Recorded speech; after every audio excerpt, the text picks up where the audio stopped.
Hi mate, how you doing? You alright? Good mate, thanks for having me on. Yeah, nice to have you. Former QPR, Reading, Nottingham Forest, There's a Plymouth. few clubs, Mark. Don't bore the listeners with them. And played for Scotland as well. Yeah. Brilliant. And scorer of the fantastic goal, was it at the Etihad, the diving header? Yeah, in the famous Aguero goal, which quite rightly so my goal got overshadowed. So. Brilliant. Jamie, our audience are predominantly parents looking, for advice to help their children in becoming the best footballers they can be. Are you able to tell us how you made it as a professional footballer? To start at the beginning, how did you gain the passion for playing? Yeah, you know what's really funny, Mars, is that there's no sort of like reason at all why I liked football, which is strange in terms of my family background. That I grew up in Surrey. My family, to be honest, my dad was more of a rugby man, big rugby fan, liked his football and liked all sports, by the way, but his probably favourite sport was rugby growing up. But naturally I went to school. I've got an older brother and a younger brother, and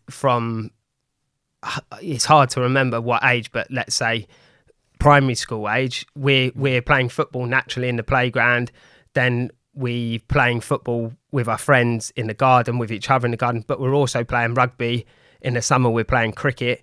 So it wasn't like I got born into a like dominant football family where it was like, we'd love you to be a footballer. There was none of that. It was just, I played every sport under the sun, and because I had two brothers, it was like anything we could turn into a game would turn into a game, which would be, you could end up boxing, which it probably ended up quite a lot, or whatever. Golf, we played cricket in the summer. Football, we always had a rugby, but whatever, we played all sports, right?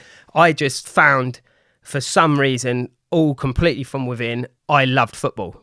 From early memories, I was like, I love it, the whole concept of it. How old? How early? Yeah, that's the thing that's quite vague, because a lot's happened since then. Like, when can you remember kind of thing, I do that. Like Charlie, my little boy, is 9 now, and I think, well, the organised football that he plays is incredible compared to, I would say, maybe 8 early memories from early. I remember playing all sports, but then at school it was like there wasn't organised football at 8 years old. Yeah.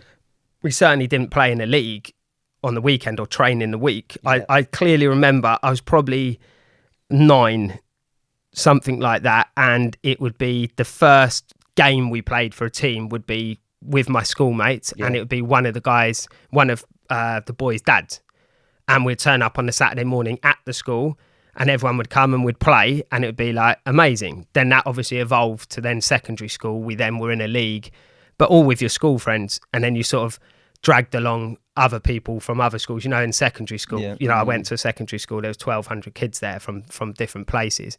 So we then evolved to being a good team. We played in the Horsham and District League in Surrey, and then it evolved from there. And I know you just said that it's vague and a long time ago, but how many hours of football would you have been playing, let's say, when you were 9 years old? Yeah, see, this is the thing that I've seen as a huge change, is that I probably played in terms of organised football. But not necessarily organised. Okay, yeah. Just hours of football. Oh, okay. Well, organised football, like I said, we'd play on a Saturday. Oh, yeah. Okay. There was no training session because you went to school and then you went home. There wasn't all these sessions that you could do. So you did that. Having my brothers and my friends, every lunchtime, we'd play football in the playground.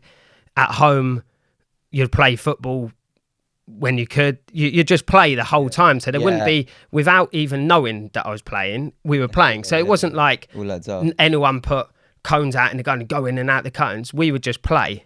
And then it got to a level in secondary school where then obviously it became a little bit more organised, just the nature of your age, like 10, 11.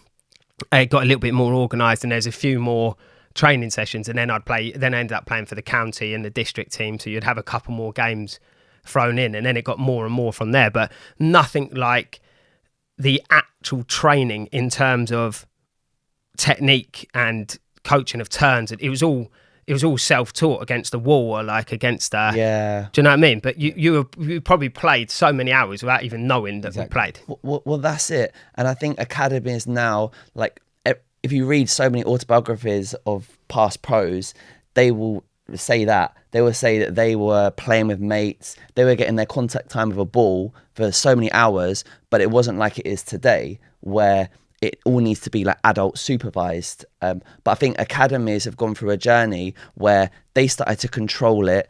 Kids became like overcoached in England. Yeah. And then we struggled with our decision making. So now academies, they facilitate training, but they try and let players play to try and recreate the park footballers and street footballers that we had with in the past with our pros. Yeah. Well, no, I think the obviously the England team had, you know, a good run in recent tournaments, and I think I listened to Sterling, a couple of other lads, and they were playing with older boys potentially in 5-a-side courts or whatever in their area, and you know, you had to learn. You were playing football, and you had to work out how to play football. If you've got a size disadvantage, you had to work out and find a way. If you want to join in because you're desperate for a game of football, you've got to find a way. Yeah. And I think that I would never have changed my background at football at all. And I've spoke to Marcelo about it a lot, is that the main thing I do have, and this isn't a vivid memory, this is very in the forefront of my mind. My dad and my mum, certainly, they never spoke to me about football once when I was growing up. I think there was one conversation, and I had it with my dad, I remember I was now 15, just turned 15, wasn't at a pro club, but like I said, I knew I was good. If anyone asked me what you're going to do when you're older, it'd be, I'm a footballer. So is that the age you decided you potentially wanted to do it as a career? No, I was probably 12. 12. Yeah, it's probably from early. I was like, oh my God, I want to, anytime I want to play football, I try and join in any game but you know, in the primary school, it's like, well, you're taken to school by your mum. It was like, you couldn't make your own arrangements, could you? In secondary school, it's like, if you sniffed there was a game of football going on in the evening, or someone had like a 5-a-side game indoor, it was like, I tried to jump on it. Yeah. Do you know what I mean? But it was all it wasn't organised for me. It was my passion to go.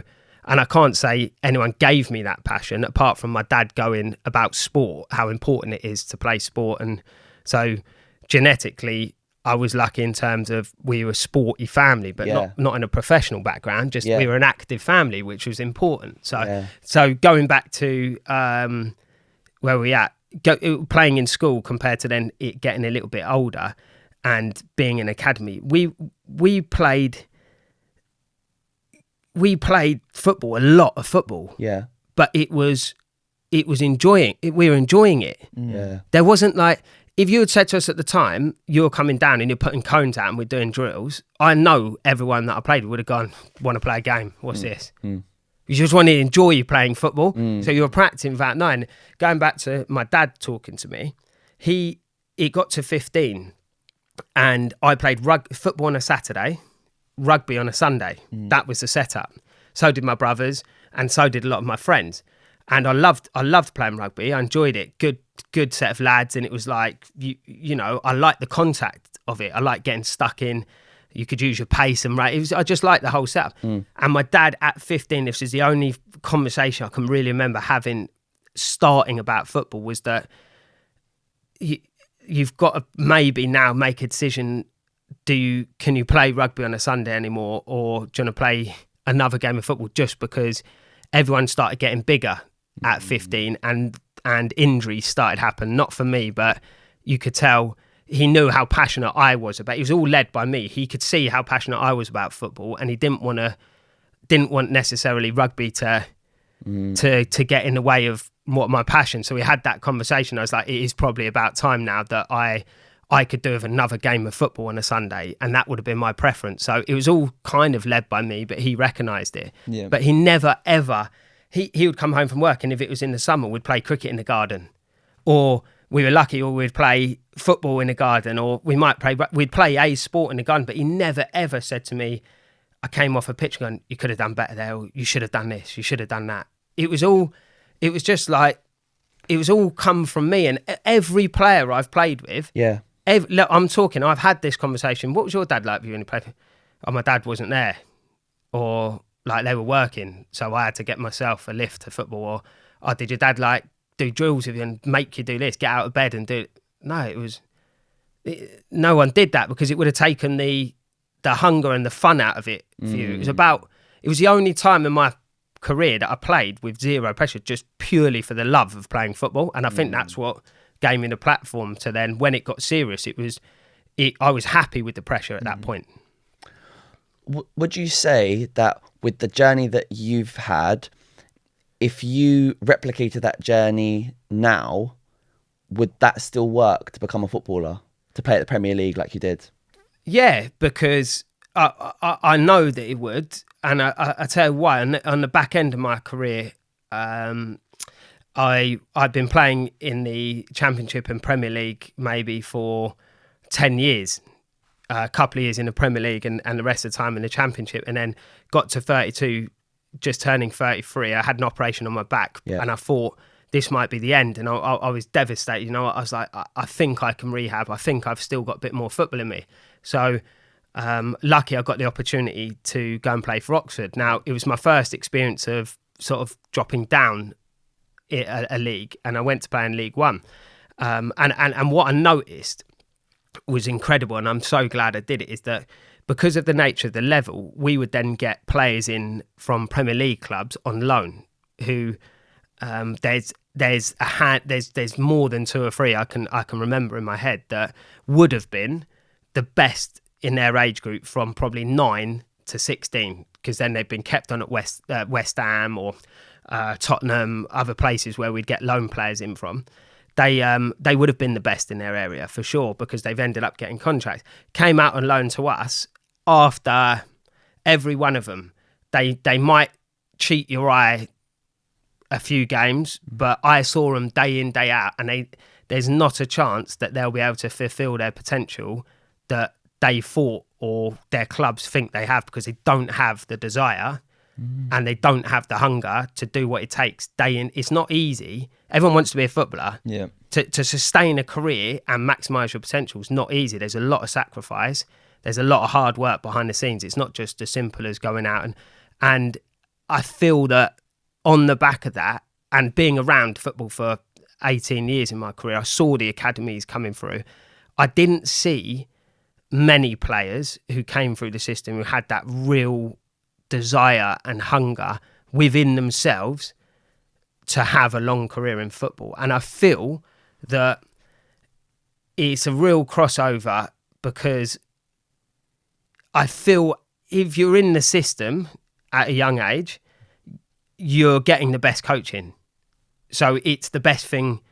It's the best thing. If I was in an academy, I would have been a all-round, I would have been better at certain things. So it would have been the best thing for me, because I didn't have the best coaching. It was like a dad coaching me until 16 years old or whatever, essentially. In academy, you get the rounded skills of what you need technically to be a footballer. What on the other hand, I feel it does is take out the hunger sometimes, not in every case, because you get the odd one who comes through the academy, but it is the odd one. That's my point. It is the odd one, isn't it? The story is a success story. You hear every good one, every year in the 23s, 15 of them go, don't they? Yeah. And this is the thing. When you go from, let's say, a top academy at 19, you get released. You've been used to a high level of facility, coaching, nutrition, everything, guidance. You're used to that, but there's still how many clubs? 70, 80 clubs down in the pyramid that you can have a career for, but you've got to be mentally ready that, like, actually, just because I've been at a Chelsea till I'm 19, I'm now in League Two, I've got the opportunity to be a footballer here. But you have to have a certain mindset and hunger about yourself and desire to go, right, that's fine. Now I'm going to prove everyone I can get there. And I think sometimes it gets knocked. Do you see where I'm coming from? I think sometimes that hunger gets knocked out of them a little bit and they come a little bit robotic. I saw that with a lot of academy players coming through, that they're all very similar. Interesting. Yeah, let's take it back to like you said, 15, 16. Is that when you entered like sort of the academy scene? Yeah, so I was playing with my friends at 16, for your local team in the Horsham League. Yeah. So we had a cup final. I remember we had a cup final and we'd won the league. We were a good side in our division. Had a cup final, must have been doing my GCSEs. I wasn't at a club doing my GCSEs, so I was 16. And I obviously had the decision that I've got to do my A-levels. However, at that time, I'd started playing for Leatherhead, which was a non-league team. Probably I think it was maybe in the Ryman South. It would have been a couple of divisions below the conference. And a manager there was Alex Inglethorpe, who went on to be at Tottenham, and now he runs the Liverpool Academy. Incredible coach, actually the best I've worked with, even when I got into the Premier League. Incredible, and he's gone on to do great things. He was at Leatherhead. Now, I started playing then for Leatherhead at 16, men's football. So I was 8 stone soaking wet. Do you know what I mean? But I was in the change room with men, and it was amazing. I loved it. It was like first team football, and I was thinking, okay, I'm not in an academy. I'm raw. I need to get better at stuff. But he then recognised that actually I think you could go to a club. Yeah. So finished my GCSEs, still didn't have a club, but at this point I was like flat out, I'm going to be a footballer, with absolutely no basis for that dream, because I was just playing with my friends essentially, and okay, I was playing non-league football just about. So people would have thought, oh, you're crazy, but I did believe. That's the thing, it all came from within. I had this massive inner confidence and a self-belief that I'm willing to do anything to get there. And what kind of player were you at that age? So what type of player? I think from say 10 till 16, like this is just me being honest, I knew I was better than other people that I was playing against and with. In my head, I thought that, and I could back that up because I would score. I was more a centre forward then, but in those seasons, I might have scored 40 goals or whatever in my Saturday league team. Whatever, I was scoring all the time. So I was quick, I was strong, but I could finish. I loved scoring. I was like, do you know what I mean? I could dribble past people, not necessarily with a trick, but I was quite direct, and I knew what I could do. I knew what I was good at, but loved football. Practiced the whole time. When I say practice the whole time, not with my dad or a coach. In the garden. Yeah. Like my mum said to me, I knew that you were serious because you would play football on a Saturday, then you might have rugby on a Sunday, but then when your brothers or we were like having Sunday lunch or we were sitting indoors, you would be outside. It could be raining and we had a little samba goal. I'd be out there with like a kit on, playing on my own, and then of a night I would clean my boots on a Sunday and have them like lined up ready for the next week. Do you know what I mean? No one ever. My dad's a ledge. Like, love him. Like, we get on amazing, got a great relationship. But like, he would have gone Sunday afternoon, like fires on or whatever. I'm not going out in the garden. Come on, Jamie, we're not going. I didn't ask him to go in the garden. I went on my own. It has to come from the kid. It has to come from the kid because it's such a hard career. You've got to want it yourself. So then at 15, 16, Alex was the first person who could probably develop me and teach me, you need to be better at this. But I was very receptive to that because I wanted to be a player. And I saw that he had contacts with, it's like if you get to that age, like I said to you before, even if you're 15, 16, if you're that good and you're not at a pro club, but you are that good, you're not going to get missed out. No one's ever been that good and been missed because people are watching all different levels. So if it means you're at that level, then you have to smash that level. The team above will look at you. Yeah. Smash that again. Yeah. Smash. And if you don't, look, without being harsh, you weren't good enough. Yeah. But if you are good enough and you've got the right attitude, you will get.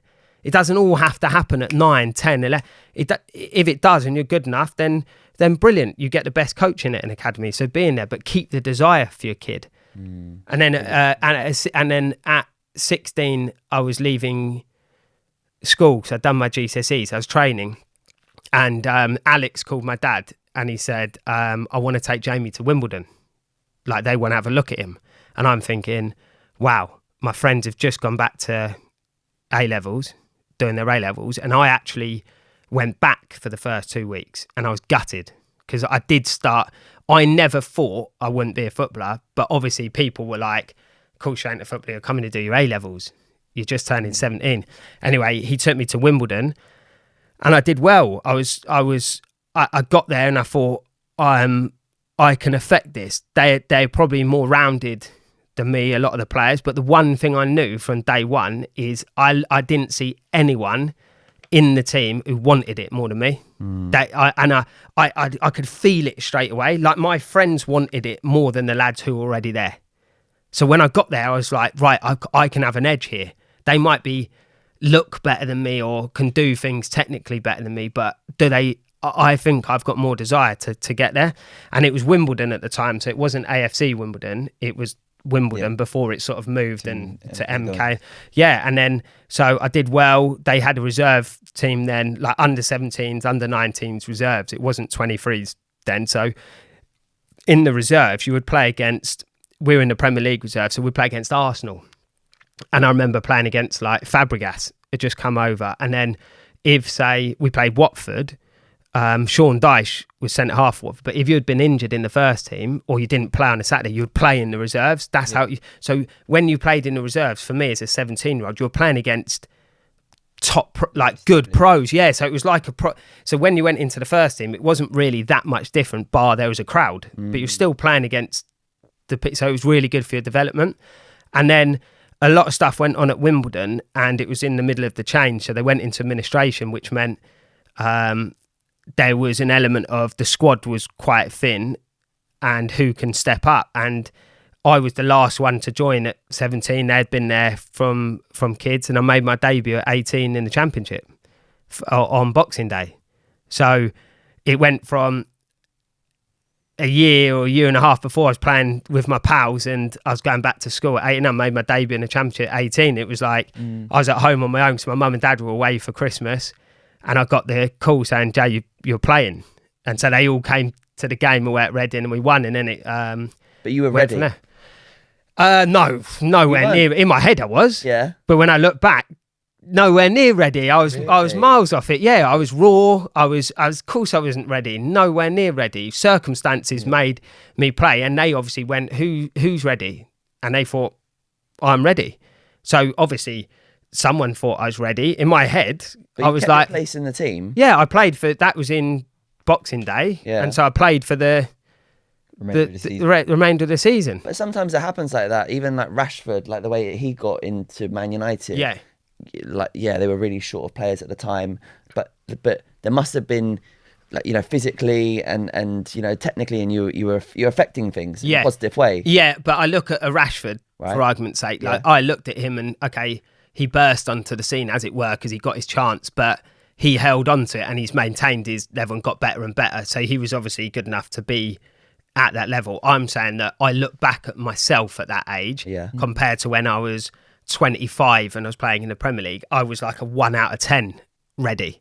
Right. So in my head I thought I was ready, but I look back and I'm like, I don't know how I was playing with that skill set at that point. But my self-belief meant that as soon as I got the nod, I was like, of course I'm ready. I'm going to rip it up, no problem. I'm ready, but I'm being brutally honest with you. I wasn't ready. I was very raw. I had a lot to, and this is where there's a crossover with what I said. So my mentality was ready to play, but if I'd had a better football education in terms of technically, I would have been better to maybe sustain it at that younger age, because I had a lot of deficiencies that I needed to work. And I think it was because I played football. I just played football. So I didn't get coached. I played a lot of football. So any game available, I'd play from 14 to when I turned pro and made my debut. And they put me in the reserves early, but I had time to practice, but it's not like my game got stripped back. I might not have got my opportunity if they did that, because they would have seen my deficiencies. They just saw that I was very willing at working hard and causing problems. I could run in behind, I could stretch things. So they thought, we can throw him in and he can be effective. That's so interesting. I mean, I just want to kind of stick on that, because like what I'm getting from what you're saying is that the upbringing that you had, your football journey gave you this incredible desire. Yeah. That was one of like the biggest strengths in your game. Definitely. But you're recognizing that even though you had a reasonable amount of practice hours, it was a lot of practice hours that was a bit random. It was kind of on your own. You were sort of, finding your own way. Whereas maybe some of the other players that you're competing against, they'd maybe been through more of a structured academy journey. Yeah, definitely. So then that's where you're saying that you came in technically maybe a bit raw. If is that what I'm getting? Yeah. Oh, yeah. Right. That's not being. You'll play. When I was playing in the Premier League, my mates would say I'm raw and stuff. Don't worry about it. That is just the truth. I was raw, and it comes back to that. When I say I played football, I mean played games. Yeah. Not trained football. Yeah. I played game. I went. If I'd met Marcelo when I was a kid, it would have been amazing. I would have been like a sponge. But at the same time, I'd have been like, I want to play a game. I want to score. I want to go past someone to score. I didn't want to play. What do I want to do? Drills round the cone, pass to me. That was boring to me. I wanted to play football. But you need it. Of course you need it. Yeah. But at the time, I'm like, how boring. I remember the dad who was coaching us at the time, they got like external people in to do a training session. I mugged it from straight, me and my mates, like, I'm not doing it like a rollover or a L turn. Like, I was like, I wanted to just go like, when are we playing a game? Yeah. Do you know what I mean? Like, and even pros, the best thing about training is when you do a five-a-side. Right. All pros are going like, can we do a fiver? Do you know what I mean? It's like, but that's basically, if you did a five-a-side as a coach, it's more just like to give the lads a little bit of a blow and a bit of enjoyment, and you score goals, you do all the right things, but like, it's not really potentially the basis of your training program in a week. We kind of say at Chelsea, I remember one of the senior directors in the academy said this once. He said that, and he's talking to parents, he's saying the game is kind of the least important thing for you. You're going to be with us 4 times a week. You're going to play your games on a Sunday, but treat that like the exam, because everything in your week, in your training, that is what's going to make you the player you are.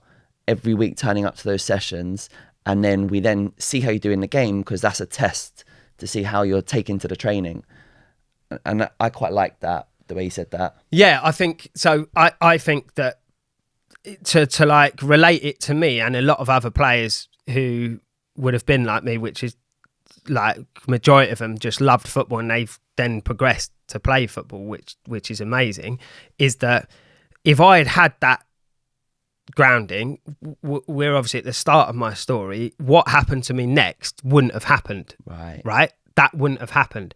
The only reason I made it as a footballer, and this is the only reason, is obviously I had an element of talent. Of course I did. Like, there's no doubt about that. I know that. I'm not putting myself down. But the only real reason I made it, and especially to the Premier League, was my desire and my hunger, like internal hunger to get there.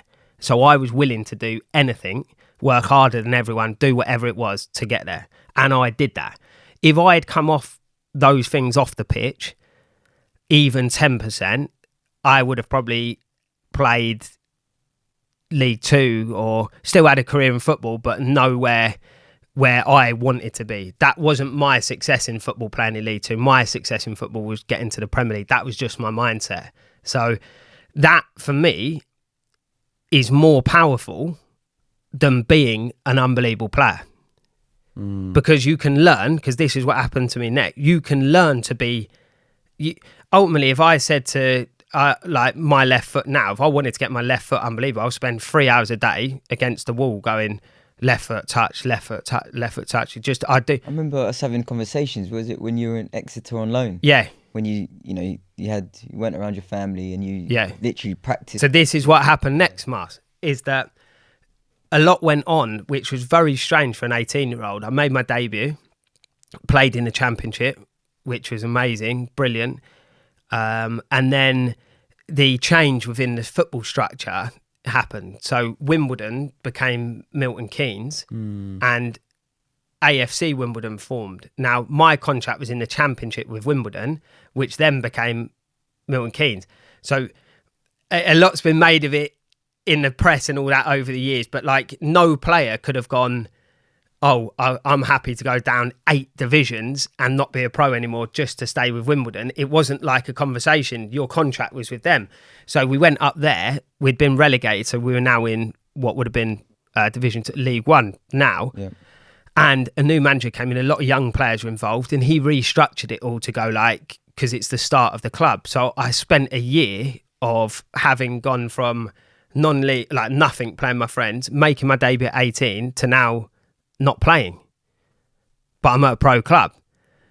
So I'm like, that's quite hard for a young person to take. So I'm like, well, surely I'm good enough. I played at 18, so what am I going to do? But I was desperate to play football. So I hung around. I was like, I was on the bench sometimes and I play sometimes, blah, blah. But it was like, in your head, you're a championship player because I played in the championship. That's not the reality of it. I know that now, but that was my mindset.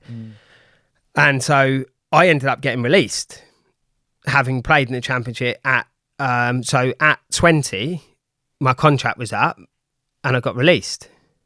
And I'm thinking, I remember actually, I was on my own. I think I was pretty much crying, because I was like, this is my life. What's happened? Like it's all, it felt to me that it was like outside influence. It wasn't me. I thought I'm still a good player, but then I had to look at myself really, really hard in the mirror and go, am I as good as other people? Is it just desire now is going to get you there and do them things? I do actually have to improve now. And I go back to Alex Inglethorpe. He got the job at Exeter City, were in the conference, so one league below League Two, but they were full time. And I thought, I'm better than the conference. You know what I mean? I've played in the championship. That's your mentality. He said, Jay, come down. I think you need to take a step back to reach where you want to go. And I was like, okay. So I went down there and I was 19, turning 20. Thought I knew more than I did. I thought it's just going to be easy because I've played at a better level than this already. And it was an eye-opener. It was reality. And he treated me like I wouldn't say a dog, might be harsh on a dog.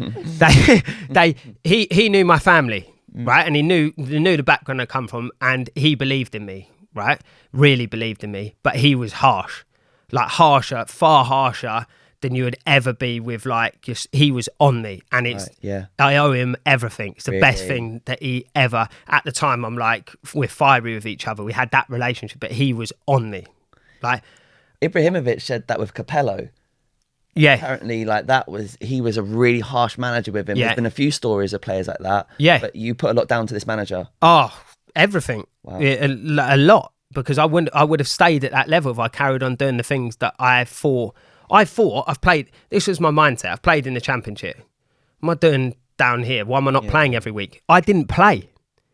So imagine me now, 19, turning 20. I'm telling everyone in my head, I'm going to play in the Premier League. They're like, you're not even playing in the conference. In my head, I still thought, though, this never wavered. This never, ever wavered that I'm going to play in the Premier League. My mindset at the time was a little bit like dainted, because that was my goal, yet I wasn't even playing in the conference. Yeah. Wow. Now, I remember a story, and it's a really good lesson for a young kid. Yeah. Was on a Friday, we were doing like a square, a rondo, right? And like 2 in the middle, everyone on the outside. And I remember like mucking about in it, like laying, trying to nutmeg people. Do you know what I mean? Giving it all that. Alex never said anything to me, and he didn't talk to me all day. I thought, what's going on here? Anyway, so got to the game, read out the team. I wasn't in it. So I was fuming. I was thinking, because in my head, I have to be playing in the conference. I've got no chance otherwise. And then he read the subs out. I wasn't on the bench. And I was at this point, I'm thinking, I'm not even involved in the conference. I've played in the championship. I'm trying to get to the Premier League. What am I going to do? Yeah. So he called me that night. He said, I saw that you were like sulking, that you weren't involved. I said, yeah, I was. I want to be why aren't I even playing? He said to me, I watched you in the warm-up on Friday, and you don't want to take it seriously. You don't have what it is to be a footballer, because you don't want to take it seriously. I watched you in the warm-up. And in my head I thought, it's just a warm-up. It's just a box. Then I stood back. He goes, you think about it for a while. Yeah? And we'll chat on Monday, see what you want to do. So I thought about it all weekend. I was like, the message he was obviously sending me was that like this ain't just because you've played in the champ and you think you've got a hell of a long way to go, but I'm here for you if you want to buy into what I think you can do. So for the next year, I say I probably played sporadically in the conference, but I tell you what I did do, and this goes back to the whole conversation. I basically turned myself into a 11-year-old that you had worked with. They stripped my game all the way back, and I'll tell you now, I was the last one on the training ground every single day. I didn't have, on a day off, I would drive past the little village we live because it was down in Exeter, and our coach, he's in the coffee shop, he'd say, come in for a coffee. I go, no, I'm going to the gym. He'd be laughing. I'd pull him out. It was still raining. We'd be an hour out there after training, and I'd call the sub keeper to stay. He'd be like, come on, Joe, I want to go in. We're like, no, you're staying out. I practice. I did not stop. I didn't even play. You put in the hours. I put in the hours. The extras. Yeah, then. That's Because I played so quickly, I missed out on a lot of development, technically, and I had to change my mindset to go, right, I am going to get to there, but the only way I'm going to do it isn't by playing games. I know how to play games because I've done that, is actually, going back to your point, the days in the week make the game. That's what I say to people training, young lads. I say, you don't train properly, so how are you going to play on a Saturday? And then they'd do all right in the Saturday 2 weeks and then be bad for 3 weeks. But they think because they mucked about in training, they didn't really do it right at home, they got away with it on a Saturday. That's all you did. You got away with it for 1 week, but you can't sustain a career. That I say that training is your day in, day out fundamentals. Saturday to me was what I lived for. Yeah. That was the fun part. Playing on a Saturday. It was like the night before, I'm like, I've got butterflies. I wake up in the morning, I'm like, I can't wait for kickoff. 3 o'clock kickoff is like miles away. I can't, but I was so excited to play a game on Saturday because I knew that I'd done everything right in training. Yeah. So I know I'm going to play well on Saturday. And if I don't, you're not a robot. It's not my fault that I haven't played well. It's just because I've done everything right in training. And that's what I did. I then scored a load of goals for them. The second season, I then played and I'd done all the training, right? I then scored loads of goals and Plymouth were in the championship. So they bought me. So I missed out all the other levels and went straight back into the championship, and I scored 2 goals on my debut. And then I flew from there and got my move to QPR. Brilliant. You know what? With young kids, we work really hard early on to get them to... First, it's like try and develop the love for the game, and we try and teach the parent to get the love for the game for the kid, because if they get that, then they're going to practice more. And if they get more practice hours doing the right training, they're going to be a better player. Then the next thing you try and do for the player is you try and help them understand the link between practice and success for the game. And it seemed like quite late in your career, it was like that tweaked for you to see, fuck, I've got to practice hard. Yeah. Well, the thing is, I practiced as a kid more than anyone. Oh, right. Like, as in playing football. Yeah. Anyone would see me where they lived. Oh, he always had a ball with him. Like, I'd have a plastic bag with a ball on the way to school, and I'd be kicking the ball, or we'd be kicking, wherever there was a ball, we'd be kicking it or playing. We'd always be playing football. But what I wasn't doing is practicing, like properly practicing. Like deliberate practice. Yeah. Do you know what I mean? So what we did, we grew up when Ronaldinho was playing. Remember they used to do the adverts for Nike with him and Edgar Davids and all that.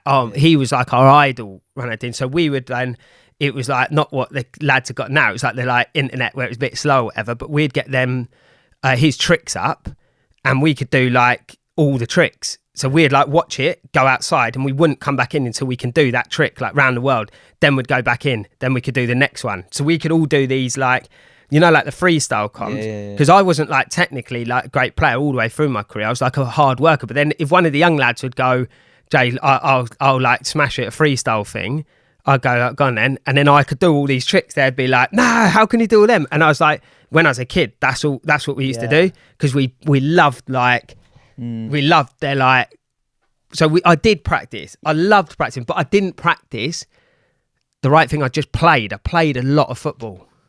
But like I remember now, because like, as you're talking and you're talking about this journey, like my family are QPR fans. And Yeah. I've been season ticket holder myself for many years, so I've like watched like you playing for QPR. Yeah.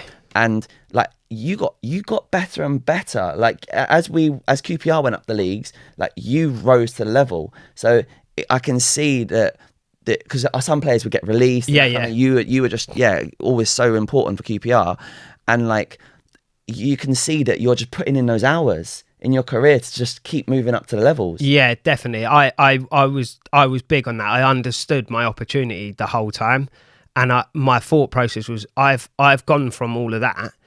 I don't want to play in the conference. I want to be like top championship player. Oh, in the Premier League, like the Premier League's amazing. That's where you want to play. I don't want to go out the Premier League, so I'm going to do everything I can.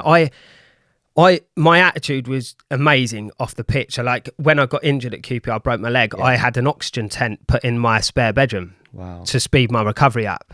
And my wife's obviously very patient. We were having kids the whole time, and I was in the spare room with this crazy noise buzzing off. But I would put everything into that. When I was younger at Plymouth, I had an oxygen mask. I'd come home from training and I'd do like 4 minutes on, 2 minutes off. Do you know what I mean? No one told me to do that. I recognised the potential. Your career's so short. The little things like that can be. But that didn't mean I went, I've got to be unbelievable at a step over. Like I still can't do. I still never. I used to get fined if I tried to step over. Do you know what I mean? It wasn't. I knew my game. Every kid's different, and I think in the academies, my one sort of thing would be like, are they completely individual, or are they all very similar and quite robotic? That would be my sort of like, are they like that? Because I saw them coming through, and I'd be like, you've got no character. And if you don't have character to have a career, you're going to really struggle because it's tough. You've got the majority of your career. I know I don't want to be, because any kid who wants to be a footballer, I'd be like, be a footballer. It's the best in all. It's the best thing ever. I'm so proud of it. It's the best. I want to start again. I want to have it all over again. Do you know what I mean? I've finished now. I'm gutted, but it's the best ever. But you have to be prepared. The majority of your career are handling lows rather than enjoying highs. If you think in terms of team accolades that I had, I probably had one success in my whole career in 17 years. So the rest of the seasons were dealing with being down or like trying to stay up. And so that it's not like it's not a fun in that situation. I wasn't playing in the Premier League when we were down the bottom going, I'm enjoying this playing in the Premier League. You're not winning. No different if me and Mars played a game of football and he's beating me. I ain't going to enjoy it, am I? I'm only enjoying it when I win. So when you're a kid, there's nothing but enjoyment for football. Do you know what I mean? So if you've got the opportunity to be at the academy and you're getting brilliant coaching, which is the best coaching from, and they're learning the things, when they get home, football should be like, oh, it's so good that you play. Did you enjoy football? Yeah, I really enjoyed it. Oh, wicked. Like, then you might get the kid going, Dad, can I show you what I did in the garden? I'd be like, oh, wow, he loves it. But I wouldn't be really clinical with them. I'd be like, that's amazing.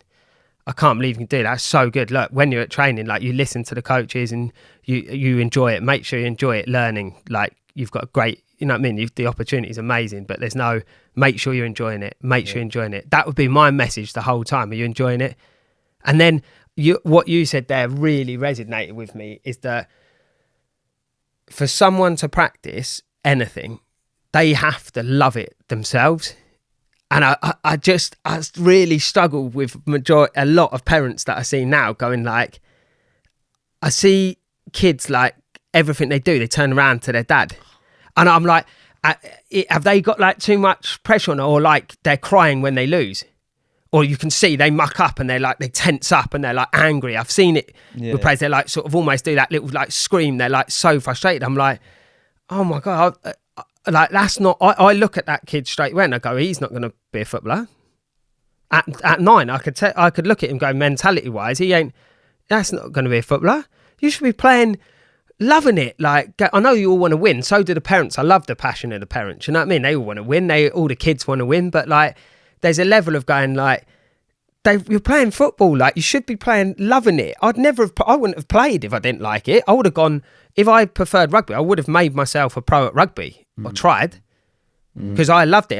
That's where my dad came into play, where he never said anything. So it was like I didn't have any resentment for my dad. I loved it. It was just available to like potentially take me places. Yeah. Do you see some similarities with the way Charlie plays in how you played growing up? Yeah, I think. Do you know what sort of? You know what I said that it's quite. I don't know what you guys. You can remember being 9. Like Charlie's 9. Can you? I find it hard to pinpoint what I felt when I was 9. Although I'd say the way he moves, he athletically he's really good. He's got like a good asset in that. He's quick and he's like dynamic. He's really good at that. I think that in terms of like watching him play, yeah, he loves playing football. He's determined, like he wants to win. But all I say to him, Mars, is that do you love when he comes off pitch on the first thing? Did you really enjoy it, mate? Yeah. I thought it is hard because, the relationship I had with my dad about it. I think a lot of the reason why my dad didn't speak to me about football is he didn't know anything about it. He would tell you that. And then through my career, now he's like, football's way out. It like outweighs rugby completely. Loves it. He used to come to, you know what I mean? And he knows a lot more about football, but he would say things to me like, give them hell.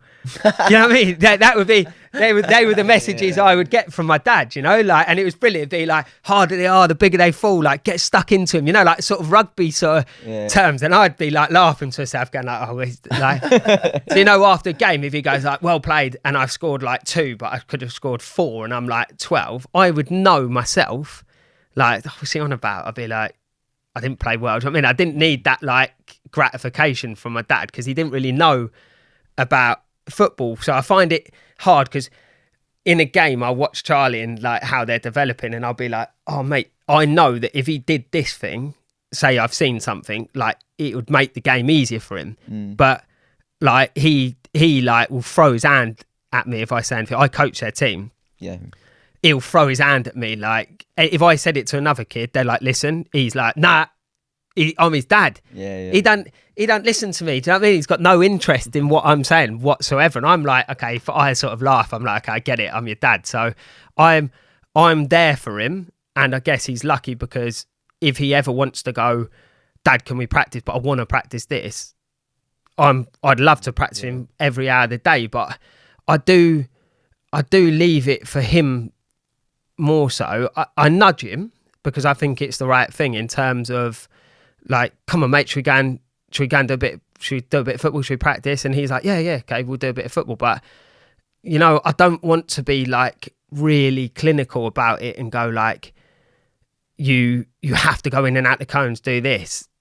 But I know that's good for him, but I want him to love it. So I don't want to have that relationship where he's like, I was too on top with him. I'm certainly not going to do that. If he wants to play football and he wants to make a thing of it, then he's got to recognise that, I've got to put in the work. What's his schedule like? Yeah, so I sort of looked at it, mate, and I definitely assessed what I did when I was a kid. And I looked at it and I thought, wow, he's playing a lot of football. And I think that's great. And luckily we met Marcelo, who by the way, I think's an amazing coach for. No, I do for the kids. I say that to everyone. A really, really amazing coach for the kids. And we didn't have that. And I'd say any player, if they had met Marcelo at the time, would have been a better player and had that opportunity. But so he does quite often a training session with Marcelo on a Monday evening. That'd be a group session. Yep. Training nothing on a Tuesday or Wednesday, and then training again with Marcelo on a Thursday. Then he plays with his school friends on a Friday called Friday Night Fives. Yeah. Which I have down as just like fun, enjoy it. Not everyone plays all the time. And he enjoys that. They like the competition, gets competitive. Saturday they have training with the team, and then Sunday they play a game. So, I mean, that's a hell of a lot of football. So, like, put that in with school, where the school day's long. He finishes school at 4:15. He's in at 8:20, finishes at 4:15. By the time we walk home or whatever we're doing, there isn't loads of time to go anything else. Plus, you've got to look and go, they can be knackered, can't they? So he does a lot of football. In that schedule, at what you've described, it's all group training. Yeah. Have you ever considered, or has he ever asked for individual one-to-one training with a coach? Yeah, so I think it's a really good question. I think too, I think that I find it that it's really useful for a player. I think it would bring them on almost more. Of course it would. Do I want to take him to do a one-on-one session that I know that I can do with him? Yeah. Which I can do with him. The only thing with that is he doesn't want to do it with me. So it's like that, and I get that because I'm his dad. And I don't want that relationship with him, by the way, because I just don't. I just want him to like love football, and I'm there if he wants to speak to me about it. And when he clicks like that, we'll be at it. Do you know what I mean? I can do loads of him, but I'll let that be from him. So to answer your question, I think he's doing a lot of football. I think that I don't want to sort of like put an hour in his schedule of going like it's one-on-one football. Like you've got to do this, you've got to do that. Like he's not. He would be receptive to it maybe, but I don't want to put that on him. I want him to play football because he loves football. Yeah. Not that it's like you've got to get. Everyone's always you've got to get better. You've got to get better. Just come along how you're coming along. Yeah. And if people go, well, he's not going to be the best player he possibly can be. I know my kid. So what I'm saying ain't the right answer. It's for my kid. I know him better than anyone else. I know that like I want him to love football and love whatever he does. It might not be football, but he's got to find his own way of that. And I know, like my mum said, I knew you wanted it when I looked out the window and it was lashing down with rain and you were on your own. Mm-hmm. I haven't seen that in Charlie yet. Yeah, he's not peppering me to go every time there's like a 5-second window, can we play football? He's not doing that. So I'm not going to push him to do that. He knows that I'm there to do that. I'll never turn it down to play football with him. So he knows that it's there. So at the minute, yeah. So he knows at the minute he's playing a lot of football. He's developing in his own pace like they will. And it's up to them how serious they want to get it. But the one thing he will have is the opportunity to get better and have an opportunity when he wants it, because he's got training with Marcelo. Yeah. He's got games with me on a Sunday. So he's got the best opportunity I think a parent can do for a kid is take them to football. Definitely. Yeah. 100%. And that's it. And draw the line and be there as a support network. And if they are the best player, like you guys, scout for Chelsea, Tottenham and coach, you know who are the best players. It's better and they're all different levels, right? If he's the best player, then you've got to just manage keep their feet on the ground a little bit, you know, and let them make them have some downtime and go like, you know, you can relax and go in and attack the training when you go to training. How do you predict that? You talk there about like the spark, I suppose, like that love for the game, where you just don't quite feel he's got that just yet. Like, kind of that obsessive love for the game. I suppose that's what I mean. Yeah. How do you imagine that might happen for him? Or do you think it would get there at all? Well, that's it. Yeah. And that's it. And now if I put it in him, deep down, that still means he hasn't got it. Yeah. Yeah. So a kid might be like, well, I have to be like that because I don't want to let my dad down. But that will kill them at 16, 17 if they're a good player, but then they don't quite do the extra things. Like I said, I bought all the recovery things. I ate unbelievable. Like even from 16, my mum would be like, well, it's ice cream for I'll be like, no, I'm having fruit.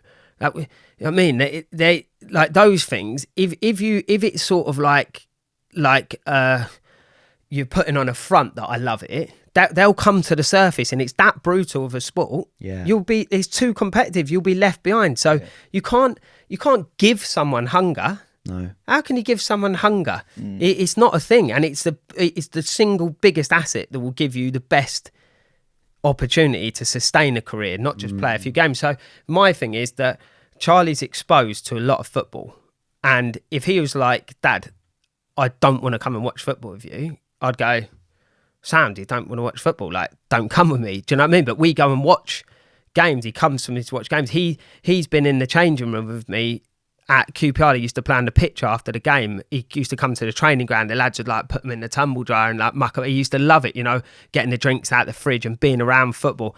When I was at Oxford, he come there and we played Man City and like we chatted to Sterling, gave me. He's been around football his whole time, so he he's had that exposure to football. He's got it, and he's like relaxed about it.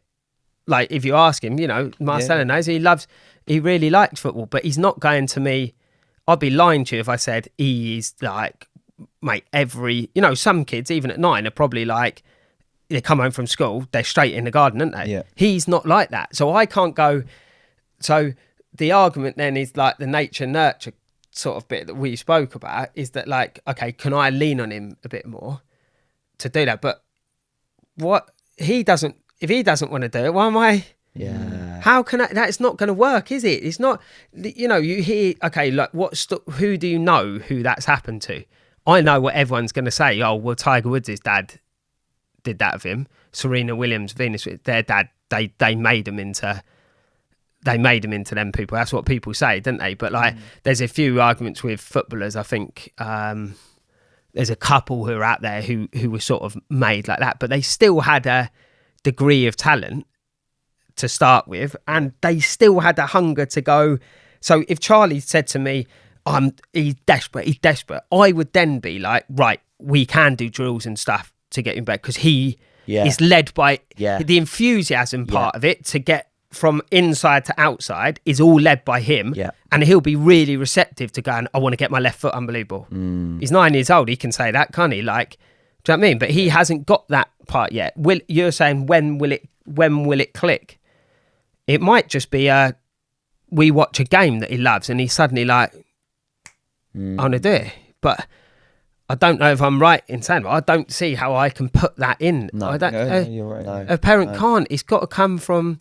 I remember watching the Son documentary. Yeah. And his father was quite militant with him. But even, I remember him saying, I waited until he said I wanted to be a professional footballer. And then he was like, okay, if you want to do it, now let's go. Yeah. So he waited for, Yeah. Sorry. No, go on. Come on. Oh, I was going to say sometimes it's circumstantial. The other week we had Reece James's dad on the podcast. Yeah. And he was talking about Reece's older brother and Reece's little sister, a friend that was who's a good neighbour. player as well, right? Yeah. So what he described, that when they're sort of like 4, 6, 7, they were this gang of kids, and so that just formed in the garden, that they're all practicing and playing together. And you talked about your sort of brothers, and and it's kind of like some of that is environmental. That how do you control something like that? That's just happened. Yeah, it is, and you're right, it is. You can't force that. I played with my brothers, so I was like stronger in the games than a lot of people, and I do credit that to my brothers. We're forever fighting that. Charlie's got an older sister and a younger sister. We're forever saying to him, you do not touch him. Do you know what I mean? His mum's like, because you know what I mean? You know what I mean? He can't have a roll around with one of the girls on the floor, or I don't want him to hurt him. So it's like, then I'm playing football. I'm like, look, mate, it's good to be, but when you play football, like you're a bit small, you have to be really aggressive, like when you play.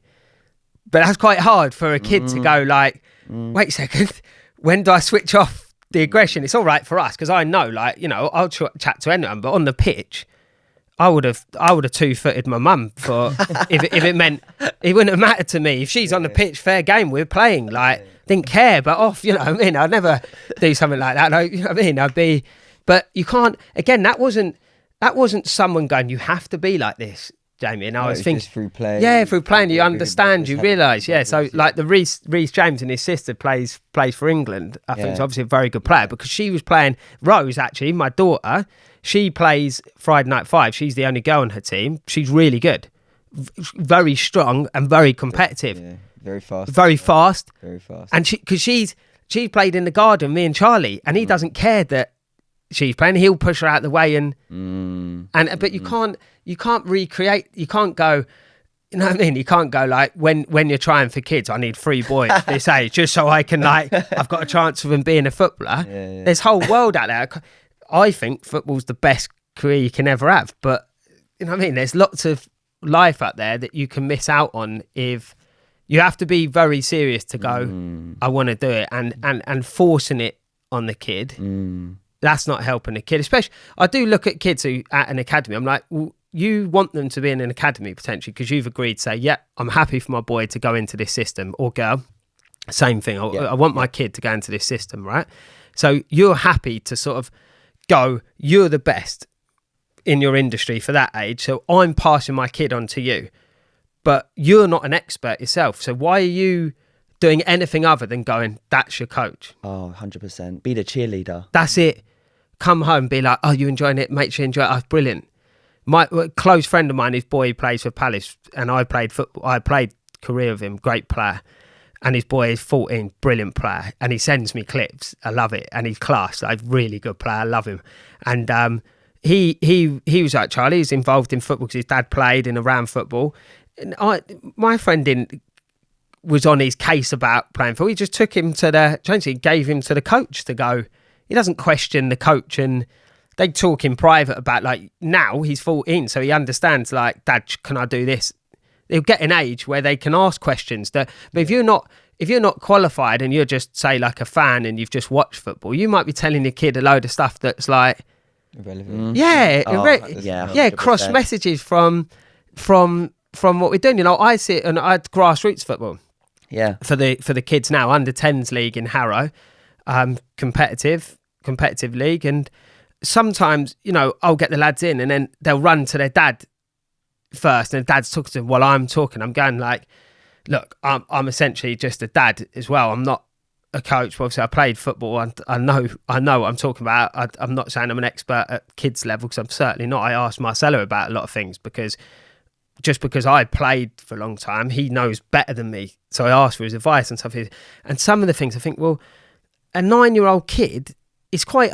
I've played with 25-year-old pros who struggle to take information on.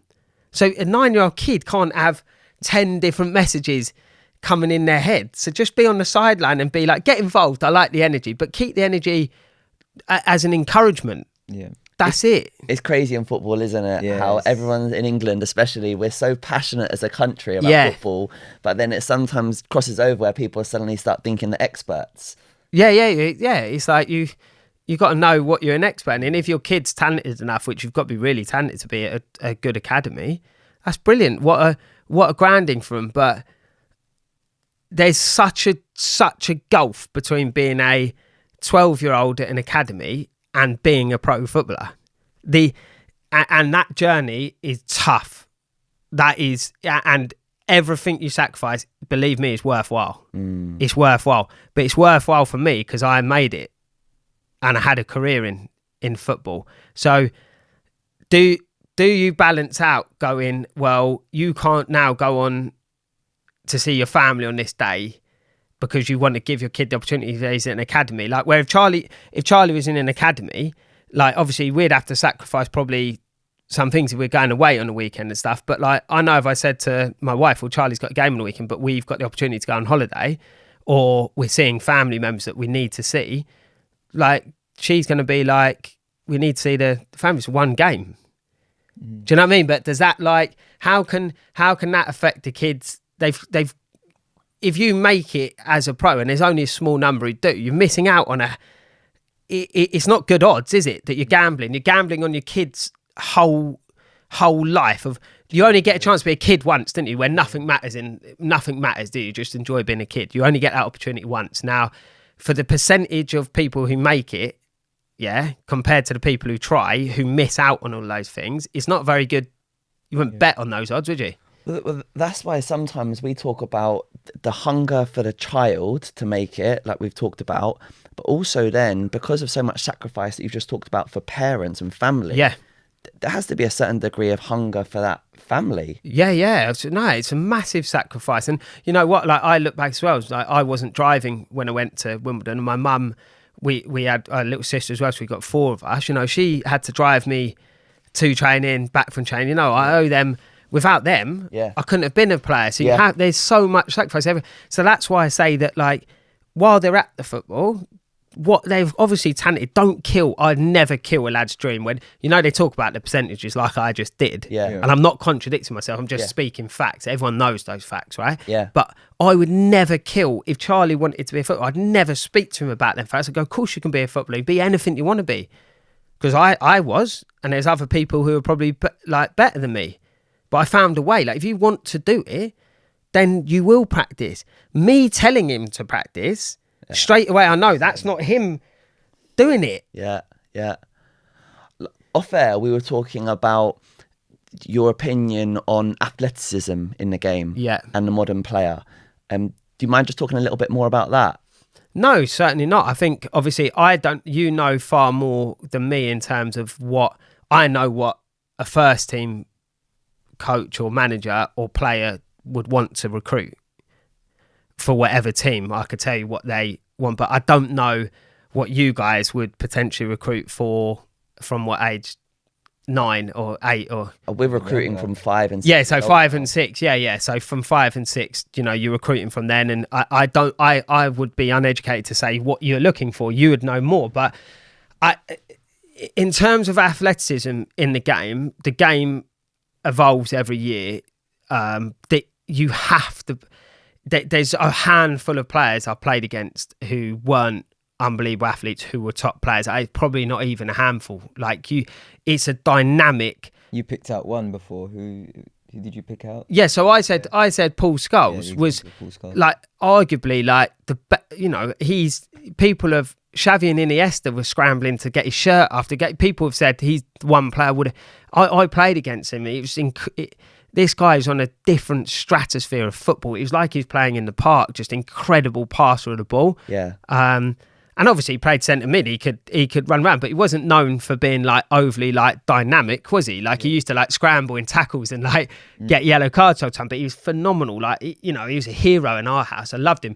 But compared to a Gerrard, who was athletically absolute specimen up and down, and do you know what I mean? He was different player. But there's not many. I didn't play against. If I played against someone who I knew had an athletic deficiency, I'm going to have a field day today, and I will find it.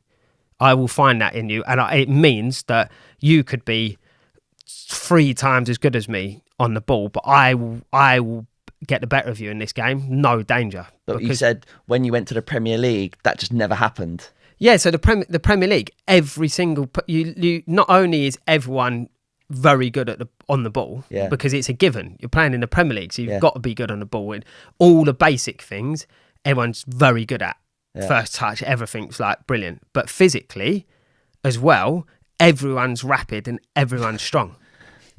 Everyone watches Premier League football. It's so quick. Champions League is so sharp. The game is about being dynamic. The body shape of football. We used to have, 7% body fat.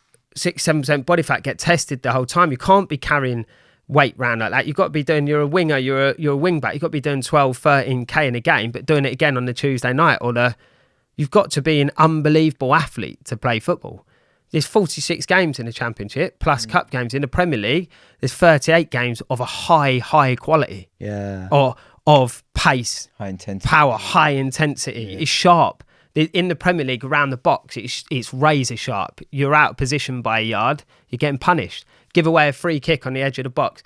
Declan Rice did it on the weekend against Liverpool. Straight away, when you give that away, Declan Rice would have been thinking, goal. Big trouble. What happens? Trent puts in the top bins, over the wall, goal. That was different in the Championship. You could give away a free kick there and you might get away with it.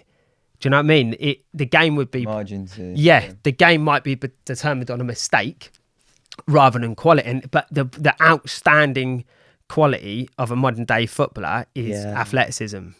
I struggled a bit with that when I first got into scouting, because in my head I was seeing these players that were technically excellent and they had some good ideas. So I'm like, okay, let's put them in. But then we'd be in the scout meetings and my players would keep getting released.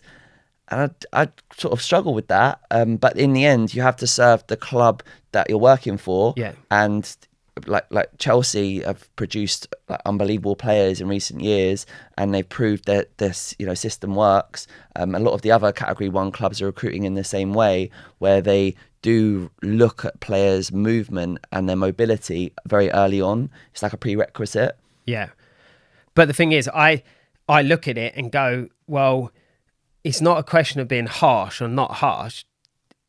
only a certain amount of players can be a footballer. So it's just the reality of life, isn't it? That like there's no point being, you've got this generation now where you want people. I'm not telling anyone how to parent a kid. You all do it your own way. It's who am I? I've got 3 kids. I don't know if I'm doing it right or not. I'm just doing it how me and my wife think we should. But me and my wife are very honest with the kids. I'm not bringing my kids up to think that it's all right to be to mollycoddle them into thinking that like I'll make excuses for why they're not in a certain team or why they're not in a academy or why they're not in the top math sets. Like, it's very simple. Like, because other people are better, you need to, if you want to be anything, practice. It's up to you. You can practice with. I'm not gonna lie about that. And it's like your recruitment, you get parents to go, yeah, but I think he's a better, fine. But athletically, this kid right now, we are the top of the top. So we're choosing the best of the best. And that is our philosophy, is to go like, he's the quickest and strongest.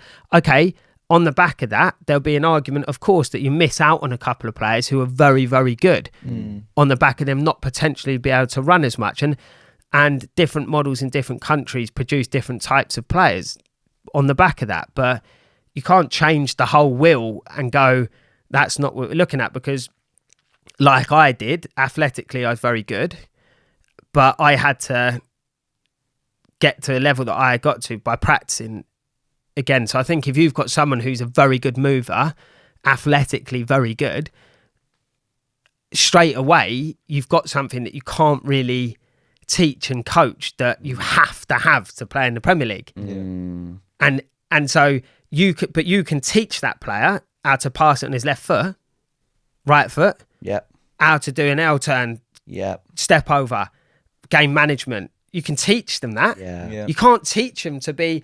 It would take me, like, as we said off air, when you're a 100-meter sprinter, 0.5 of a second you could work all year on in the gym to get 0.5 seconds. That might get you a gold medal, or even less. 0.2 of a second might get you the gold medal. In football, you don't have a year to work on 0.1 of a second. That ain't going to make any difference anyway. Do you know what I mean? You can work physically so you don't get injured and you get quicker, but you have to have a certain base to go. So true. I played against best fullback I ever played against, best player I ever played against. Didn't matter what I did. It was like there was no point me playing, and I can't say I enjoyed it, because I did it because I got absolutely bullied the whole game, which never really happened to me.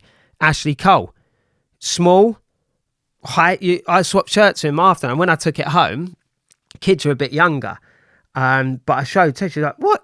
Whose shirt's that? I went, oh, Ashley Cole. Oh my God, he was so quick and so dynamic and so strong and so good as well. But the qualities that I'm talking about weren't anything to do with the technique of how good he was. It was as an athlete, it was like, I didn't really have a trick. So I'd go like play on the right and go like inside, and then like outside, he sort of just like scoop it over their left foot. There would be left foot, and then I'm either crossing it or I could get a shot off like that. I'd do that, and I remember beating him doing that, and I was like, I'm in. And then as I've chopped him to go to then cross it, he was there again. He was back there, so he got up and got back there. And then the whole game I was playing like a right wing back, because his athleticism meant that he made me play like a defender. It was phenomenal, like a completely different beast for him, because he could run. If he can, it used to be that you might be able to play fullback, where you could get the ball and what we would call sit and serve, get the ball, pass it to a winger and back him up. So you're only there that if he caps out and rolls it to you, you might cross it in. But you're there as a support player, not really over. Now, look at Reece James. Look at, you had his father on the other day. He's a supreme athlete. Not only is he a supreme athlete, his delivery is unbelievable. But the one thing I'd say is his delivery is unbelievable, but he can work on that. He can, every day after training, he can do 20 balls, can't he? Full speed. But he can't go suddenly overnight. He's become... Oh, yeah. When he was 8... 10 yards quicker. Yeah. Was he? Yeah. I remember seeing him. Yeah. That doesn't surprise me at all. And if he wasn't, would he have got selected at Chelsea? Would he be a pro now? because that's it. No, Once I can answer the question. Yeah. He wouldn't have been, would he? That comes environmental at that point. Yeah. Because if the scouts are being pushed to find these great movers and these players with athletic potential, we're then bringing them into the academy environment at 6 years old, 7 years old. Suddenly then they're now in the best facilities with the best coaches, training against the best kids all week long. So they're going to get better. Technically. Exactly. So then your kids off the parks that come in at 12, 13, they're further and further away from these academy players. Yeah. So it does get harder and harder to get in and take those spots. Yeah. Not to say it can't be done, because it happens. No, I think from, say, my pathway, you're talking about the elite of the elite in a Chelsea, a Tottenham, an Arsenal, right? And Man City, Man United, whatever, the top academies. But I'm saying there's still a pathway. Definitely. Because you can go to a League One club, do really well, a Championship club, and you come in late at 15, and you've got a real desire about you. Yeah. Or like Jamie Vardy, who was playing. Of course, there's still examples like that, and it happens a lot. There's some really good players in League Two who then score a lot of goals. They get bought into Championship clubs. Then I always say to the player, if that you end up in the Championship, that means you maximised your potential, and you weren't quite good enough to play in the Premier League. Do you know what I mean? Everyone's got their own levels, but if you get into the top academies, my fear, and this does happen because I've seen it, is that a few, and I'm talking a real few, get through to then, like a Mason Mount, obviously incredible talent. He must have been good mover when he was younger, I guess, and good player, obviously, no doubt. He went out on loan, couple of loan moves, done really well. So he went out, proved that he's a really good player. But quite a few people will be in that facility, great academy, great training. You're going in there, it's like a spa, isn't it? It's not like, believe me, that's not the reality to a lot of training grounds up and down the country. You get released at 18, which happens to a lot of them. Like, my message to them is that's not it over. But you do then have to have a real reality check to go, oh, what do you mean? I've been at Chelsea all my time, but Stevenage don't even want me in League Two. Well, why would they want you? Because they've got players who are 25 in the first team who have only played at that level, who are actually better equipped for that level than, do you know what I mean? So you've always got to keep your mindset going that, like, I'm striving to get into Chelsea's first team, but if I'm not, I've got a great football background, but I've got to have a good character about me to go, right, it doesn't matter that I'm going on loan here. I can roll my sleeves up and go, right, this is reality, but I want to be at Chelsea because I want the top facility. So it's up to you. It's always up to the player where they go.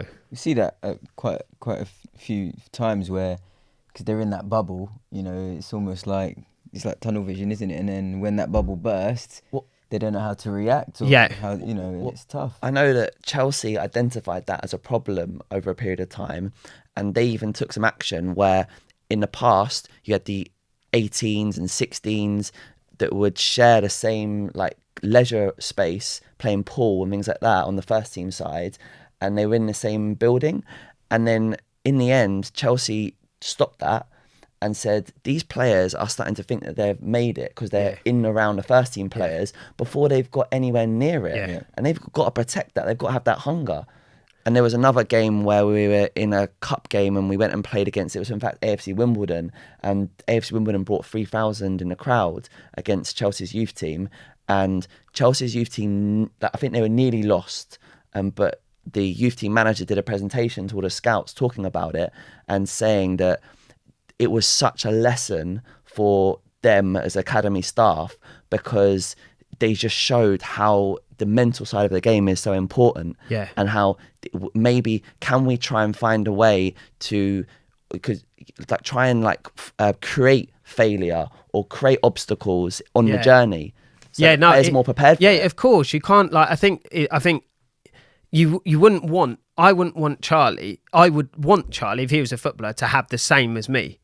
That, like, you had a bit of success, then you had a massive failure, it built massive character within myself, and then for 10 years it was only going up. It was always going up. I would choose that. However, it's harder because if someone's not at a club at 16, you're like, well, they might probably not be a pro, would they? As compared to being in an academy system, getting the best training. So hunger-wise, I'd want him to have that desire, but to have more of a chance, you want to be in with the best coaches, don't you? Yeah. So there's no right or wrong. There's no hard way of doing it. But I certainly saw, and it got worse, that like young players were getting given contracts that some of my friends would have been playing in League One and played 100 professional games, weren't anywhere near that contract. Right. But they thought it was reality. That's what you get. They get released. And like I say, a League One club don't even want them because they've never played a first team game. And they're 19, 20. I'd probably played at 21. I'd played 100 games. Mm-hmm. So I'd always get recruited over a younger lad who's not played because the manager's job's on the line. They can't trust. They're thinking week to week. Yeah, but the younger academy player thinks it's reality that they're on X amount a week already. Yeah. But it's not reality because you haven't done anything to get there. So when it's taken away from them, they go down with an attitude of going like, I'm better than this. Why am I doing this? Why am I doing that? And then they just fade away out the game. Yeah. But they're probably talented. Yeah. And that's the bit that if you're a parent listening, that's a bit I feel you can really control. Do you know what I mean? Keep them grounded. Yeah. Going like, look, this might not be reality. So strive for it. If it's not, look, oh my God, it's amazing. You're at a League 2 club. You've got the opportunity to be a pro. Like, do you know what I mean? It's not world over, like, or start thinking you've made it by buying the next car or buying the next. That's not why you play for. I never played football for money, ever. Like early, when I was younger. When I had a family, obviously you've got to take the right contracts. When I was younger, I was taught the better level you play, the more money you get. So forget the money, chase the football, because that will just come hand in hand. Do you know what I mean? I really liked when we were speaking off air and you said, you know, there's no point of the kid having pressure at 9. There shouldn't be pressure there. The pressure comes when, you know, later on in your career, when you're having to earn your contract and things like that. Yeah, I see that as well, definitely. That, like, you know how we talked about where kids look over to their dad, like, or they look over, or, you know, I see them playing with the weight. I've seen a couple of lads who have gone on to academies that used to be in our sort of grassroots or train with Marcelo, and I've looked at him playing. I go, he's got the weight of the world on his shoulders. Oh. He has. I could tell he's playing like that. This is the like be all and end all, this game right here. And if it doesn't quite go his way, the kid's throwing his toys out the pram and he's like, it's all too much for him.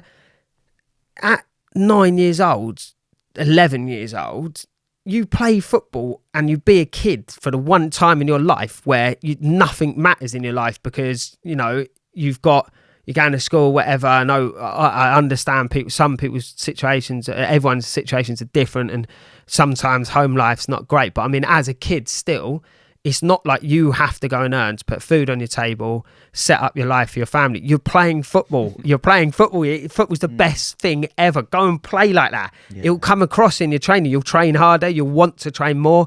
When you start getting pressure on you at that age, then there was a crossover, especially in my career, where I wanted that response. You know, there'll be an age, and everyone matures differently, where you're like, oh, that kid can handle the demands because he wants it.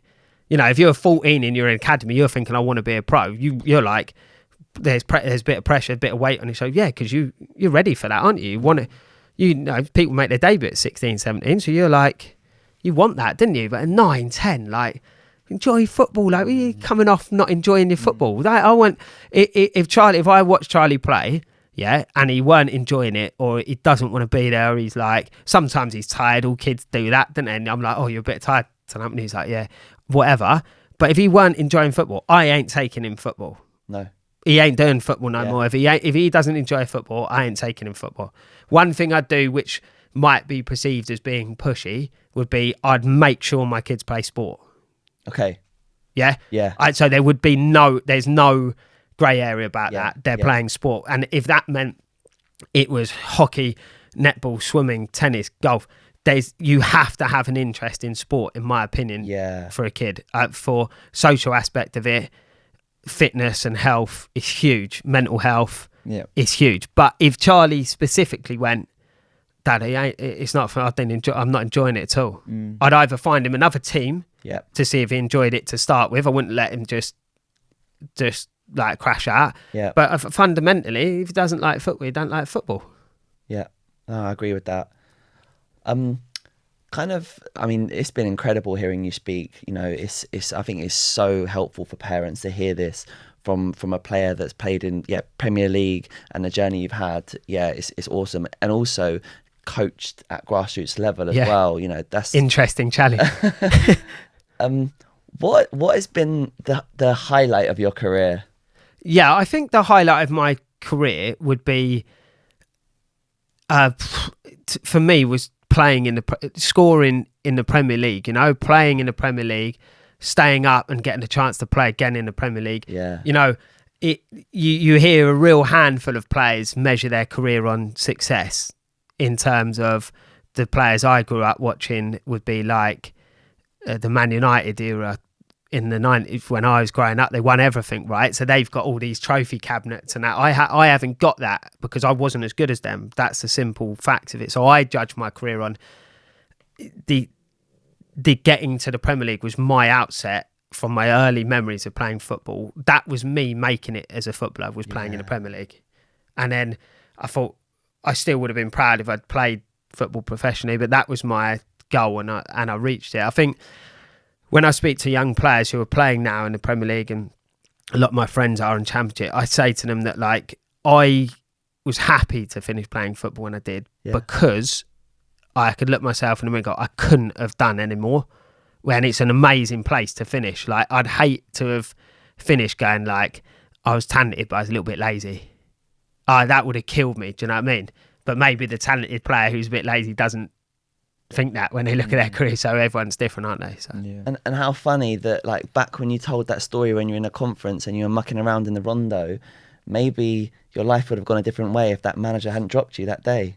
Quite possibly. And I mean, that was a series of incidents that sort of moulded me, you know? Like, and you need mold. You don't know it all. I thought I knew it all, like sort of kids alike, aren't they? Especially where I certainly wasn't arrogant in any way, but I was very self-confident. So, you know, you need moulding as well, don't you? But you've got to be, I think I was though receptive. I think that's a big message to kids, is that like, and parents, is that, you know, say to your coach, how can I get better? I don't know if parents are a bit scared to like put their head above the water and sort of go, they don't want to be seen as if like their kid might be struggling, obviously. But you two are coaches, right? Or, you know, and you scout at that level, is that like, if I was a coach, I'd love it if a kid came to me and said, look, I know I'm doing like, I've done what you said, I'm good, but I really want to get better at, like, how can I do this? You wouldn't think that's a weakness, would you? You'd go, this kid really wants it. Yeah, for sure. Definitely. Yeah, definitely. Well, no, thank you. Yeah, thank you so Jamie. much, Jamie. Been incredible. Thanks for having me on. I appreciate it. I think I'm going, you know, just to summarise on it, there's no right or wrong, is there, of how to do it, and it's just a great sort of debate of doing it. I just think that if I'm a parent myself, I find it frustrating at times because I'm like, Charlie, you could have done this. Of course I am, you know, I'd be lying if I said I didn't do that. But ultimately, my biggest thing for any kid, and that's my boy and any kids that I see, is football is a sport that can give you, forget all those stats, try and be a footballer. It's the best thing ever. But at the same time, remember that you're playing football because you love it. That gives you the best opportunity to have a career in football. Don't throw it on your kid to go, you have to love it. Just, you know, come off them a bit and let them love and grow in football, because the opportunities you get from it are incredible. Totally agree. Hope the parents listen to that. Definitely. Thank you, Jamie. That was class. All right. Problem. Appreciate that.